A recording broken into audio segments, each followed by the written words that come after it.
లైగర్ లాగా అలాంటిదే, ఇంకో రాడ్ అంతే. ఓకే చెప్తున్నారంటే ఇంట్లో ఖడ్గం చూసుకోవచ్చు ఇక్కడ దాకా. కరెక్ట్, ఇంట్లో ఖడ్గం చూసుకోవడం బెటర్. ఒరిసారి మ్యాజిక్ ఏం లేదా మేడం? ఏం లేదు, ఏం లేదు అక్కడ. లైగర్ తర్వాత వచ్చింది కదా మంచిగా, ఎట్లా ఉంది? లైగర్ కన్నా కొంచెం బెటర్ అన్నా, కానీ అసలు పూరి జగన్నాథ్ మార్కే కాదు అసలు. లైగర్ 1 ఇది లైగర్ 2 అంతే.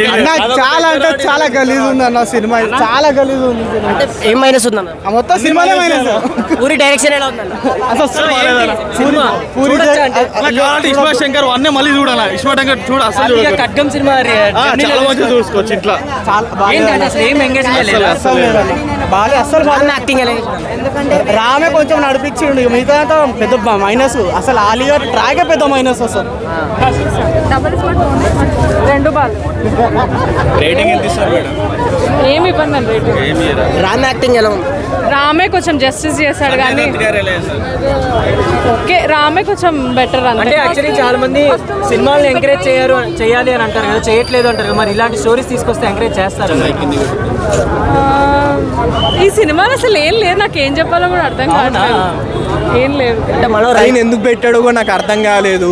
ప్రతి ఒక 10 నిమిషాలకి ఒక నిమిషం కనపడతాడు, ఇహి అని కోట్లని అవుతాడు, వెళ్ళిపోతాడు. అంత మించి ఆలీ కామెడీ ఏం లేదు. సంజయ్ దత్ ముందు నిజం చెప్పాలంటే మన రామ్ కూడా అంత నిలవలేదు. ఎందుకంటే రామ్ యాక్టింగ్ వైజ్ బాగానే ఉంటుంది, నేను రామ్నే అన్నాను, కానీ అంటే ఆ బాడీ లేదు రామ్కి బేసికలీ ఈ మూవీలోనే. ఇంతకుముందు మనకి తెలిసింది వెయిట్ లాస్ అయ్యాడు రామ్. ఆ వెయిట్ లాస్ వల్ల ఇంకా చాలా సన్నగా కనిపించాడు అని సంజయ్ దత్ని కొట్టేంత కూడా లేదు. డైరెక్షన్ అసలు దాన్ని నచ్చలేదు. అంటే సింక్ ఒక ఇద్దరు అమ్మ క్యారెక్టర్లు పెట్టారు, ఎందుకు పెట్టారో కూడా అర్థం కాలేదు. ఎవరితోనో అమ్మ అంటాడు, ఆమెమో రాష్ట్రం ఫాలో అవుతూ ఉంటుంది. అసలు సింక్ లేదు ఒక్కదానికి. 10 నిమిషాలకు సాంగ్, అదో ల్యాగ్, యాక్టర్ ల్యాగ్.